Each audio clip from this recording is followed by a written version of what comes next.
Level 1. The invisible ceiling. Your grandmother kept cash in a coffee can. Not because she didn't trust banks. She did. She just didn't trust herself to not spend it if it lived somewhere she couldn't see it. A Maxwell House tin, red lid, pushed to the back of the cabinet above the refrigerator. Emergency money, always there, never growing, never moving. Just sitting in the dark, waiting for something bad to happen. That image is your entire financial education. Nobody sat you down and said, "We are poor." Nobody handed you a book called "Here's Why You'll Struggle with Money Your Whole Life." It was quieter than that. It was the way your mother's jaw tightened when the car made a noise it didn't make yesterday. The way your father changed the subject when someone mentioned retirement. The way every conversation about the future eventually hit a wall, an invisible one, made of nothing but habit and history and the unspoken belief that people like you don't end up with more than people like you started with. You absorbed it the way children absorb everything, completely, without knowing you were doing it. Money was a source of shame before you were old enough to understand what money was. You didn't get the school trip permission slip signed because the fee was $12 and it was the wrong week. You wore the same 3 shirts on rotation and got very good at pretending that was a choice. You learned not to ask for things, not because your parents were cruel, because the look on their face when you asked was worse than not having the thing. That look taught you more than any classroom ever did. It taught you that wanting more was dangerous, that ambition was something other people had, that the correct posture for someone in your position was gratitude for what you had, not hunger for what you didn't.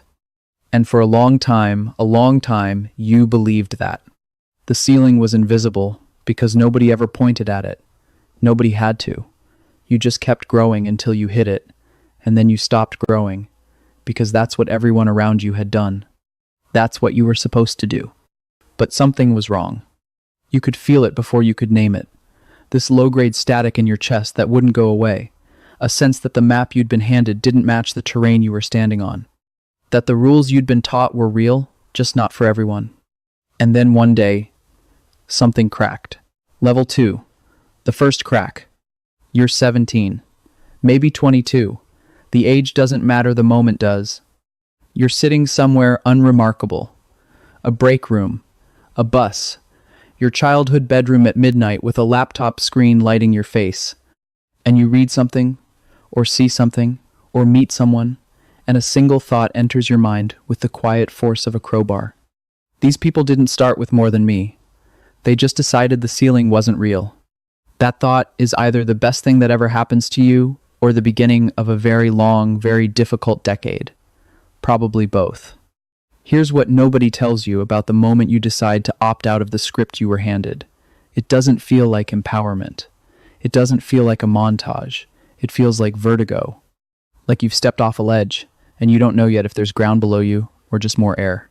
You start reading, obsessively, quietly. You don't tell anyone because you already know how it lands. Your cousin tried to start a business 2 years ago, and everyone called him delusional until he quit, and then they called him smart for quitting. Your circle has a very efficient immune system.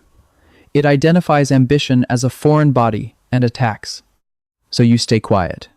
You read at night. You watch videos in headphones. You fill a notebook with ideas that feel simultaneously obvious and impossible. You are building a private world inside your head, and the gap between that world and the one you actually live in is starting to make everything feel slightly unreal. You try your first thing. Maybe it fails in a week. Maybe it limps along for 6 months before dying quietly. It doesn't matter. What matters is you tried, which means you've already separated yourself from 90% of the people who will spend their entire lives saying, "I should've, and I had this idea once." But separation has a price. You haven't paid it yet. The invoice is coming. Level 3. The grind nobody posts about. 2 years in, maybe 3. Your bank account does not reflect the hours you've put in. This is the part of the story that gets skipped in every highlight reel, every how I made my first million video, every LinkedIn post from someone who figured it out and now sells courses about figuring it out. They skip this part because this part is ugly and slow and doesn't convert well. This part is you, tired in a way sleep doesn't fix, doing something for the 100th time that still isn't working, while everyone around you has a normal life that is starting to look